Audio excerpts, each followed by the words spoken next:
So ayan guys, welcome back to my channel. Ayan, at kung bago ka pa lang sa aking YouTube channel, huwag mo kakalimutan mag-subscribe, like, and click the notification bell para updated ka sa aking mga video at in the future. So ayan guys, ako nga pala si Atros Paul Personal TV.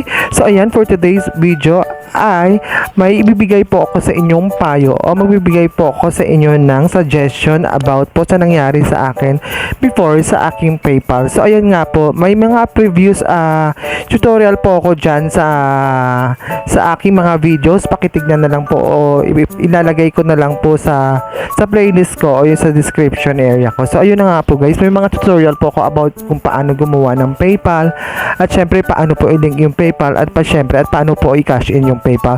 So for today's video, kakaiba naman po siya. So storytelling muna po tayo guys. Way back 10 years ago, so meron po akong kauna-unahang PayPal ko.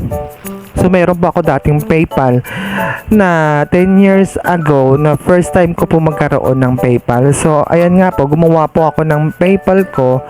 So way back 18 years old po ako noon nung gumawa ako ng PayPal ko kasi first time ko po magkaroon ng PayPal. So na-curious po ako, gumawa po ako ng PayPal account. So pagkagawa ko ng PayPal account, so online parang ata yung friend ko mula nung nasa US siya is may kaibigan po kasi ako galing US. So way back 2000, basta matagal na po yun, 18 parang something 10 years ago, 11 years ago po, na sabi ng kaibigan ko gumawa daw po ako ng PayPal, tapos po is para masendan niya daw po ako ng pera. So gumawa naman po ako way back nung matagal na, nung 2000, basta yun na po yung 10 years, matagal na. So nakagawa na po ako ng PayPal. So ang nangyari po kasi na parang kulang po ako sa documents.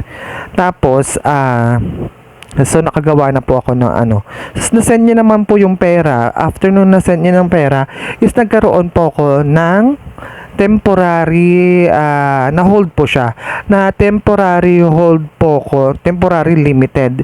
So ayan guys, after no na temporary limited ako, so hindi ko na po naasikaso, sobrang tagal na po yun. Talagang umikot na po yung oras, umikot na yung gabi, umikot na yung panahon, araw, buwan, sa umabot na po sa taon. So ayan guys, bago ko po ipagpatuloy po tong ang aking vlog, ay simulan po muna natin sa intro. Ayan.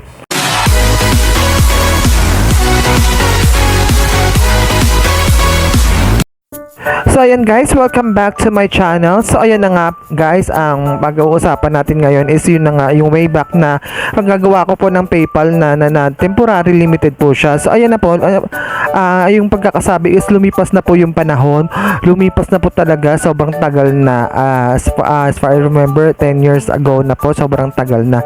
So storytelling muna po tayo. So ayan nga po, ang kinikwento ko sa inyo based po yun sa experience ko, ito lang lately ng mga nakaraan, kasi hindi ko po siya na-upload pero baka makatulong po sa inyo kasi lately lang po. So ayan na nga po, after way back na temporary po siya, so nagka-temporary po siya, so inopen ko parang ito lang lately na parang nanood po ko ng tutorial sa YouTube na may nakita po ko about sa temporary limited tapos sa permanently limited. So kasi yung sa akin nung pagkabukas ko nun, after ng mga ilang days na mga ito lang, nagkaroon po siya ng nagkaroon po siya ng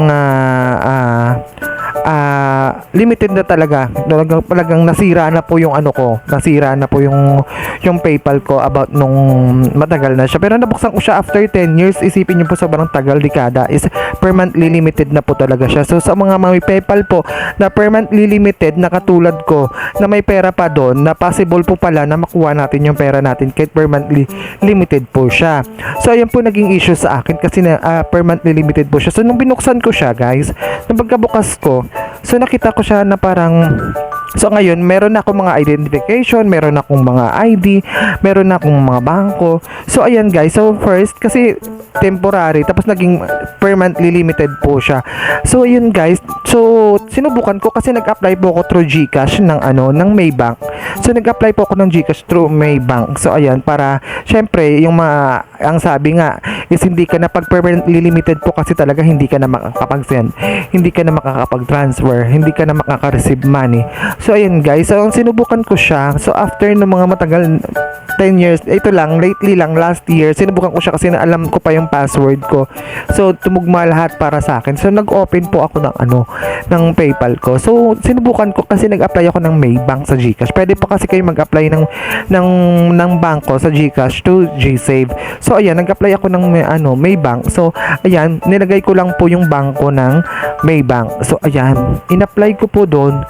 So, after na pagka-apply ko doon sa Maybank, so, okay na po, na-aprobahan na ako sa GCash kasi sa GCash ng Maybank ng kapag gagawa ko doon sa GSave. So, in-apply ko ngayon dito sa may PayPal ko na nag permanently limited. So, yung permanently limited ko, so, nilagay ko po yung Maybank bangko ko. So, trinay ko siya.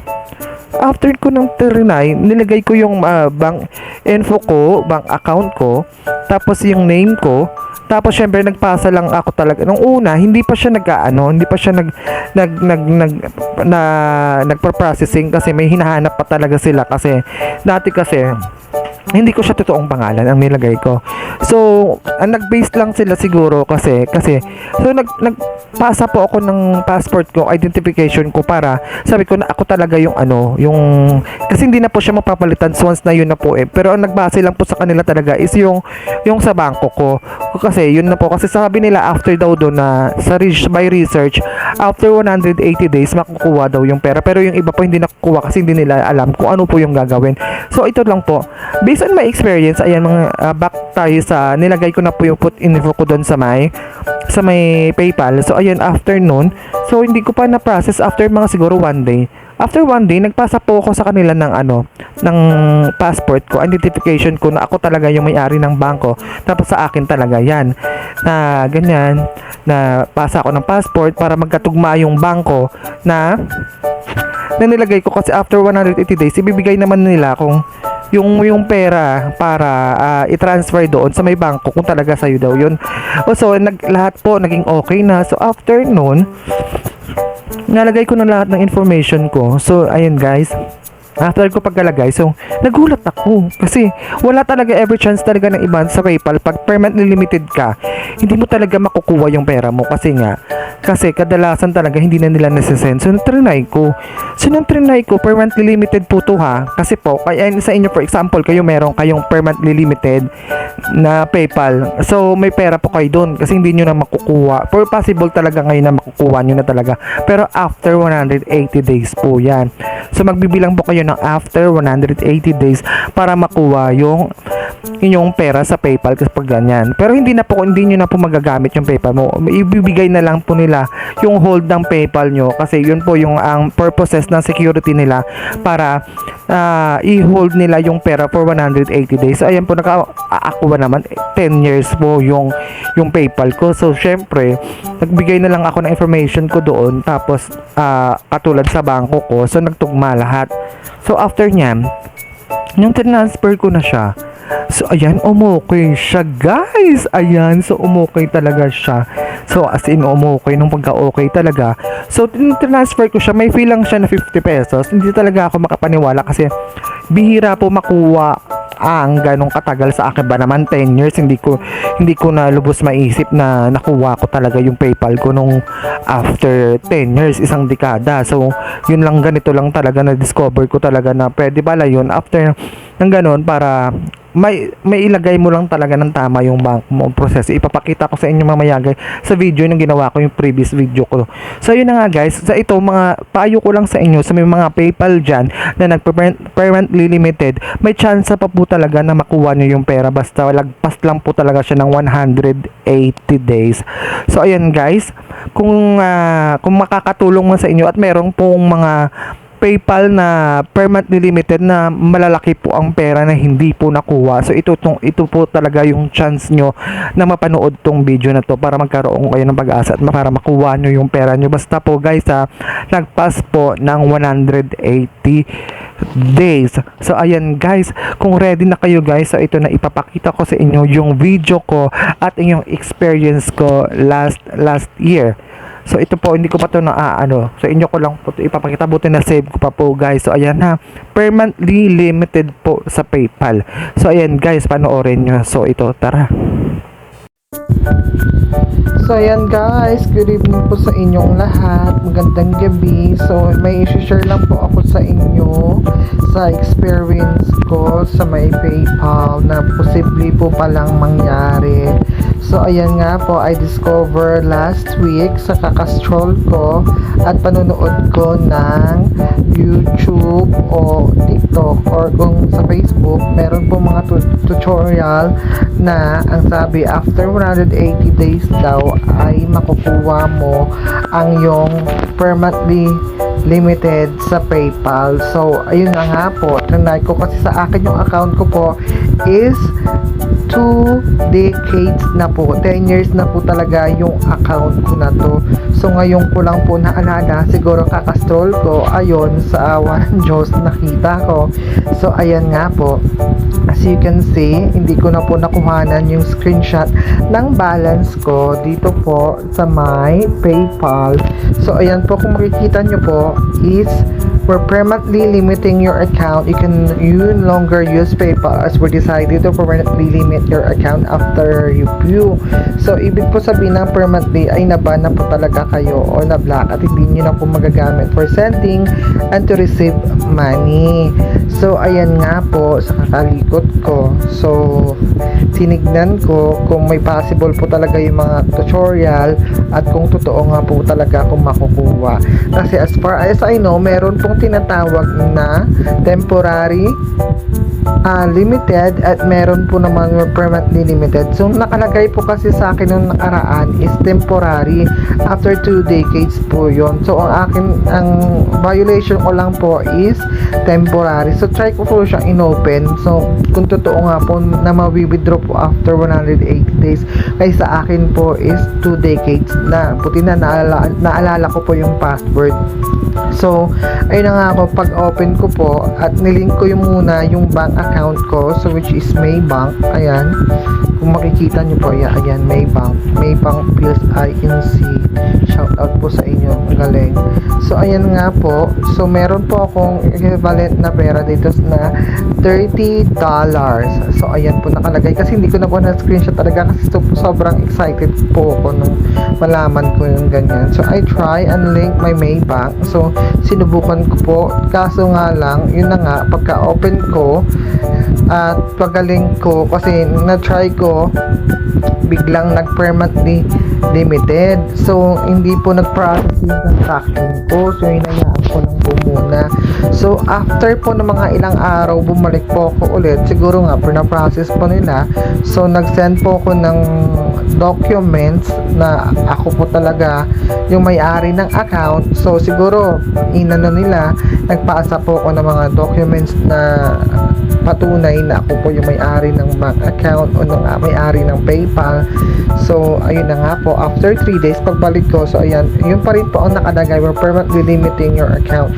So sinubukan po siya. So nagtry po kung mag-transfer, kasi pag nilagay mo po yung transfer, ayan, kunwari may example, kasi wala naman pong pera. So ayan, kasi lalabas po dyan na kung saan mo po ito transfer. Ayan, meron po siyang sa PayPal balance. Ayan, kung meron po kayo, ayan, meron po siyang link a bank o link a card. Yung mga Visa card po o mostly yung mga debit card na Visa, ayan, sila po ay nakalink po yung Maybank ko bago po siya mag-permanently limited. So ayan, trinay ko siya. So nung trinay ko, so ayan, dahan-dahan kong chinek, nagdadasal pa po. Tapos yun na, nung pagka-click ko, na-transfer po siya. So ayan nga po, as my evidence na talagang na-transfer po siya. Ito, kung titignan nyo po, ayan po ang ebidensya ko. Wait lang natin. Ayan, Maybank. As you can see, November 21. Ayan, na-transfer ko po yung 1,560.71. So ayan, kung titignan po natin, punta tayo doon. Ayan, November 21, 2023, transfer to your bank. So, ayan, ang nakalagay dito, your transfer is on its way. Transferred on November 21. Estimated arrival is November 24. Ayan, tapos transfer PayPal balance transaction ID. Ayan, so ayan, may fee lang po sila sa bank na 50 pesos. Ayan, you can see, ayan po, na transfer ko po talaga siya. So ayan po, sa may mga PayPal account na limited na more than 180 days na po na nakalink yung bank account niyo doon, ayan po, may chance po talaga na makuha nyo po yung pera nyo. So ayan, kung talagang nagulat po kung totoo. So I'll check my email kasi ganun pa rin po naman after 2 decades, ganun pa rin naman po yung email ko dito. So I remember still. So ayan, chinek ko nga po. So punta lang ako sa my gallery kasi na-screenshot ko po ito. Ayan. Ito po yung galing sa email ko. For transfer money from PayPal to your bank, you're asked to transfer 1,560.71 from PayPal to your bank account. We're processing it now. Usually take 2 to 4 business days for transfer like this go through, so you should see the money in your bank account by November 27, 2003. Here are the details. So ayun na nga po guys, talagang meron at na-transfer po siya. So ayan, I'm so thankful. Kung titignan niyo po, talagang na-transfer po siya after long way. So ayan, hoping po sa lahat po na meron na may mga na PayPal na unlimited po, may chance po talaga. So as you can see, zero na po yung balance. Kung napakita ko naman po yung ebidensya, ayan, sobra, ayan. So ang galing, na-amaze lang po ako. So thank you so much guys. Sana yung may mga PayPal dyan, try to remember your password, or malay nyo makuha nyo, kasi sa akin 2 decades na to nakuha ko. So thankful pa rin kasi kahit paano di pa rin to masama kasi 1.5 is 1.5. So thank you guys. Ayan, so sana po makuha nyo rin yun sa inyo. Thank you po, salamat.